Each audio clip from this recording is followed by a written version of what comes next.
Chers amis, nous approchons de la fin de l'année liturgique.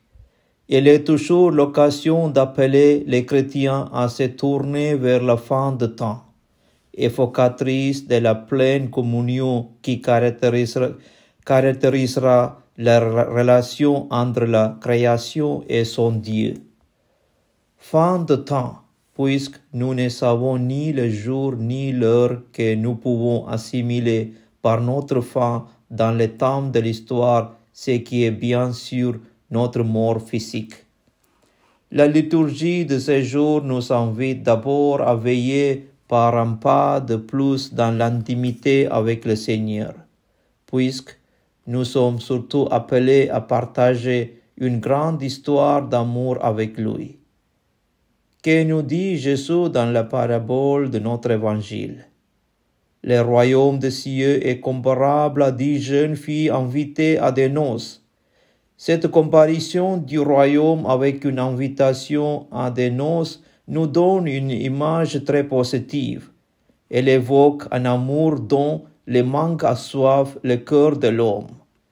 Il y en lui, même si parfois il ne sait qu'en faire le désir d'un amour absolu, comme le bien suprême, que rien ne peut ternir ou rabaisser.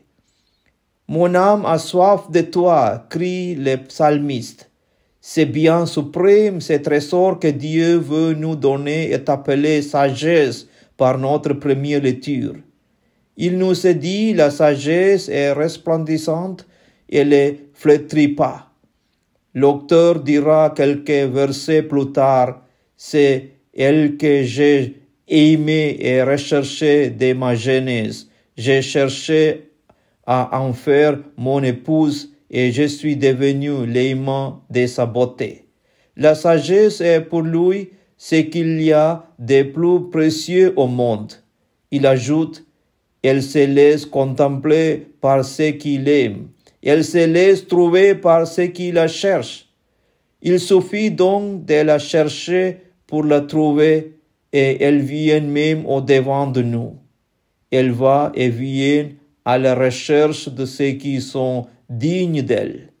Saint Paul dira que le Christ est sagesse de Dieu et c'est bien lui qui est venu à notre rencontre à la recherche de la brebis perdue. C'est par lui que nous avons accès au royaume. Grâce à lui, nous pouvons accueillir ce que notre âme désire. Des noces éternelles dans l'amour infini de Dieu. Nous observons cependant dans notre parabole que ces noces ne se passent pas très bien pour tout le monde. Ne cherchons pas à expliquer tous les détails du récit, mais les éléments essentiels. Sur les 10 jeunes filles, 5 d'entre elles ont de l'huile en réserve et les 5 autres, insouciantes, n'en ont pas emporté. Quand l'époux arrive enfin, elles se réveillent toutes, mais celles qui n'ont plus huile n'ont plus rien pour s'éclairer afin que l'époux puisse les reconnaître à temps. Plus tard, elles demandent qu'on leur ouvre la porte de la salle de noces, mais la parole de l'époux tombe comme un couperet. Je ne vous connais pas. Dans notre évangile de Saint Matthieu, Jésus dit la même chose pour ceux qui lui diront, n'est-ce pas en ton nom que nous avons prophétisé, chassé les démons, fait de nombreux miracles? Alors je leur déclarerai, je ne vous ai jamais connu, écartez-vous de moi, vous qui commettez le mal. En d'autres termes, l'époux de notre parabole dit, je ne vous connais pas, je ne vois pas en vous la lumière du monde. Vous ne m'aimiez pas. Vous n'êtes pas en communion avec moi pour être en mesure de participer à mes noces. Jésus termine en disant, veillez, car vous ne savez ni le jour ni l'heure. Que veut-il nous dire? toutes les 10 jeunes filles ne s'étaient-elles pas endormies? Il ne s'agit pas de ce sommeil-là. Il y a un autre sommeil où nous entrerons définitivement.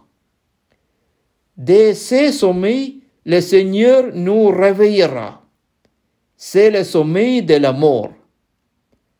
Saint Paul en parle dans notre 12e lecture en proclamant la foi en la résurrection. Frères, nous ne voulons pas vous laisser dans l'ignorance au sujet de ceux qui se sont endormis dans la mort. Il ne faut pas que vous soyez abattus comme les autres, qui n'ont pas d'espérance. Jésus, nous le croyons, est mort et ressuscité.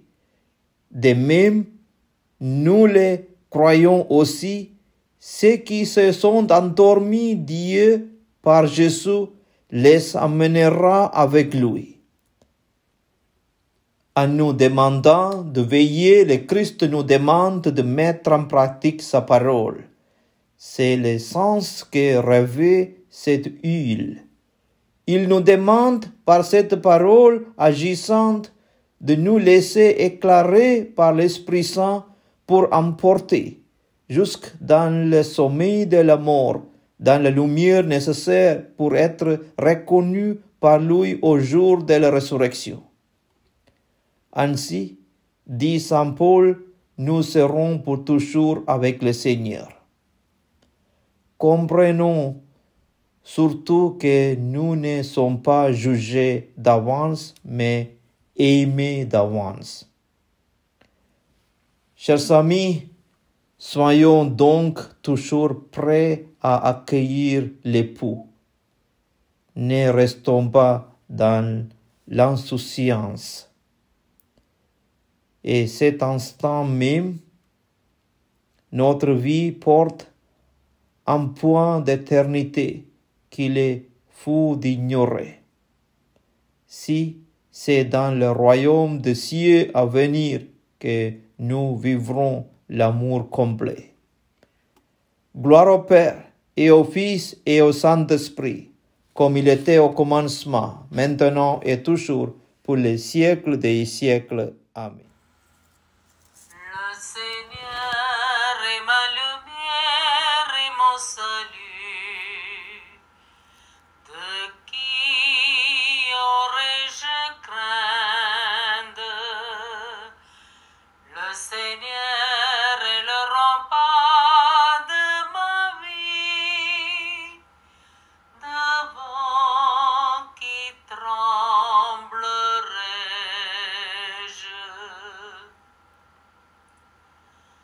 J'ai demandé une chose au Seigneur, la seule que je cherche.